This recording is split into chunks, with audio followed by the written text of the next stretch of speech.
Hello and welcome to study with Pratyush. Guys, आज हम समझेंगे कि आप ज्योग्राफी को कैसे पढ़ और समझ सकते हैं अगर आप किसी भी कॉम्पिटिटिव एग्जाम की तैयारी कर रहे हैं, B it IAS, PCS, SSC exam, UP triple SC के एग्जाम या फिर यूजीसी का नेट जेआरएफ जिसमें ज्योग्राफी पर्टिकुलर। सो ज्योग्राफी को समझने के लिए दो अस्त्र हैं हमारे पास, दो वेपन के बारे में आपको बताऊंगा।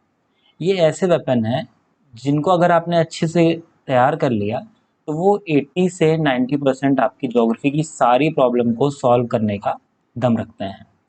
अब ये ऐसी कोई नई चीज़ें नहीं है जो आपको नहीं पता है, बट अगर दो तीन चीज़ों में आप आते हैं, इन पॉइंट्स के अंदर अगर आप आते हैं तो प्लीज़ ये वीडियो ध्यान से देखिए। नंबर वन, अगर आपको ज्योग्राफी अच्छे से समझ में नहीं आती है, आपने पढ़ी और आपको समझ में नहीं आती, आप उसको बिल्कुल ज़ीरो से पढ़ना चाहते हैं और अच्छे से समझना चाहते हैं। नंबर टू, आपको ज्योग्राफी की नॉलेज है, आपने पढ़ भी रखा हुआ है, आपने पढ़ा हुआ है ज्योग्राफी को, लेकिन जब आप क्वेश्चन लगाने जाते हैं तो आपके क्वेश्चन काफ़ी गलत हो जाते हैं। नंबर थ्री, आपको ज्योग्राफी अच्छी आती है और आप ये चाहते हैं कि मेरा एक अच्छा सा रिवीजन हो जाए किसी एक सोर्स से, तो ये वीडियो गाइज आप ही के लिए है। जो दो हथियारों की बात, मैं वेपन की बात कर रहा हूँ, उसमें पहले हथियार का नाम है एनसीईआरटी। बिल्कुल सही बात है। एनसीईआरटी की जो बुक्स होती हैं 6 से 12 तक की बुक्स होती हैं, आप सभी को बिल्कुल अच्छे से पता होगा। अब मैं क्यों कह रहा हूँ कि एनसीईआरटी की बुक पढ़िए, हालांकि मार्केट में बहुत सारी बुक्स हैं, जैसे महेश वर्णवाल की बुक आपको मिल जाएगी, परीक्षा वाणी की बहुत सारी बुक हैं जो लोग कहते हैं काफ़ी अच्छी हैं और एग्जाम में एक्चुअली आपकी हेल्प कर सकती हैं। उसके बाद अलग स्टैंडर्ड बुक जैसे सविंदर सिंह की बुक आती है या खुल्लर की बुक आती है, ये सारी बुक आपकी ज्योग्राफी पढ़ने में हेल्प करेंगे, जीसी लियोंग की बुक।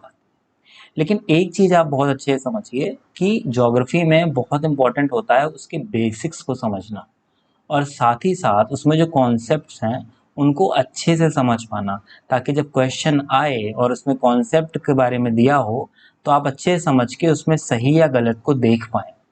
साथ ही साथ कुछ फैक्ट्स ऐसे होते हैं जिनको आप हमेशा सिर्फ मगअप या रट नहीं सकते हैं, उनको आपको समझना बहुत ज़्यादा ज़रूरी होता है।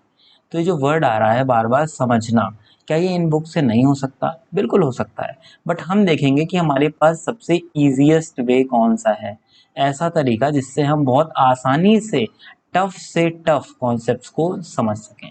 तो वो है हमारा एनसीईआरटी का रास्ता। खुद ही सोचिए, छोटे बच्चे जो 6 क्लास में पढ़ते हैं, फिर 7th 8 9 10th 12 तक के बच्चे हैं, वक्त के साथ साथ उनके समझने की शक्ति बढ़ती जाती है और उस हिसाब से आपको बुक में जो टफनेस लेवल है वो भी आपको दिखेगा कि टाइम के साथ साथ बढ़ रही है। 6 की बुक में आप जो चीज़ें पढ़ेंगे बहुत ईजिली, 12th आते आते वो चीज़ें थोड़ी टफ हो जाएंगी। बट इस फ्लो में, इस पूरे बुक्स को पढ़ने के दौरान आपका दिमाग भी केपेबल हो जाता है उन सारी चीज़ों को समझने के लिए। ज्योग्राफी का एक जो डोमेन है, डोमेन यानी कि कितना ज्योग्राफी है, हमें कितना पढ़ना है, एनसीईआरटीज़ बखूबी हमें बता देती हैं। फिजिकल ज्योग्राफी के बारे में हमें पढ़ना होता है, world geography, Indian geography, human geography, यहाँ तक कि इन्वायरमेंट और इकोलॉजी भी ज्योग्राफी में काफ़ी पूछे जाते हैं। एनसीईआरटी में ये सारी चीज़ें आपको अच्छे से मिल जाएंगी। एक और बड़ी चीज़ एनसीईआरटी की है जो आपको जाननी ज़रूरी है, how to think in geography. कोई भी कॉन्सेप्ट को ईजिली कैसे समझना है, क्योंकि बहुत ईजिली दिया हुआ है बुक में एनसीईआरटी की, तो उसको पढ़ते पढ़ते हमें ये तरीका समझ में आता है कि भाई खुद से कैसे सोचना है। अगर हमें कोई भी कॉन्सेप्ट मिलता है ज्योग्राफी का तो हम इसे ईजिली कैसे समझ सकते हैं। और इसीलिए मैं एक सीरीज स्टार्ट कर रहा हूँ जल्दी ही, जिसमें मैं एनसीईआरटी की 6 से लेकर 12 तक की सारे चैप्टर्स की वीडियोस बनाऊंगा और आप उसको देख सकते हैं। ये तो रहा पहला हथियार। दूसरा ऐसा कौन सा हथियार है जो आपकी हेल्प करेगा? बिल्कुल आपने सही गेस किया, वो है एटलस यानी कि मैपिंग। ये इतना ज़्यादा इंपॉर्टेंट है कि मैं इसकी इंपॉर्टेंस मैं आपको वर्ड्स में बता ही नहीं सकता। क्यों? क्योंकि ज्योग्राफी हम जो भी पढ़ते हैं बेसिकली हम पूरे अर्थ के बारे में ही पढ़ने वाले हैं, और अर्थ पे डिफरेंट रीजन्स हैं, north America, south America, Australia, Africa, सारे कॉन्टिनेंट्स हैं, ओशंस हैं। ये सारी चीज़ें एक फिजिकल फॉर्म में प्रेजेंट हैं। अगर ये फिजिकल फॉर्म में प्रेजेंट हैं तो हमें अगर ये पता होगा ये कहाँ पर है, इनका क्या नाम है, ये सारे रीजंस कैसे कैसे एक दूसरे से रिलेटेड हैं, इन सब के लिए बहुत ज़्यादा हेल्प मिलती है हमें मैपिंग से। फॉर एग्जाम्पल, एक आपको एग्जाम्पल बताता हूँ। जब आप ह्यूमन ज्योग्राफी पढ़ेंगे, ह्यूमन ज्योग्राफी में मान लीजिए आप माइग्रेशन पढ़ रहे हैं और माइग्रेशन में पुशफुल फैक्टर पढ़ रहे हैं, और सपोज करिए आपने पढ़ा कि इंग्लैंड से अमेरिका में जो माइग्रेशन हुआ उसके बारे में आपने पढ़ा, बट आपको आइडिया नहीं है कि इंग्लैंड कहाँ पर है, अमेरिका कहाँ पर है, उसके वेस्ट में है कि उसके ईस्ट में है, सी वोएजेस कैसे इसको रिलेट कर रही हैं, आपको ये सारी चीज़ें नहीं पता है। तो बहुत टफ हो जाएगा आपके लिए उस कॉन्सेप्ट माइग्रेशन को समझना। अब जब आपको मैपिंग पता है, आपको ये पता है अमेरिका और यूरोप हैं कहाँ एग्जैक्टली, पोर्ट्स के बारे में पता है, उस ओशन के बारे में पता है, तो चूंकि इतनी फेमिलियरिटी आपके पास है मैपिंग के थ्रू कि वो कॉन्सेप्ट थोड़ा सा इजी हो जाता है, जबकि आपको उसके बारे में कुछ नहीं पता।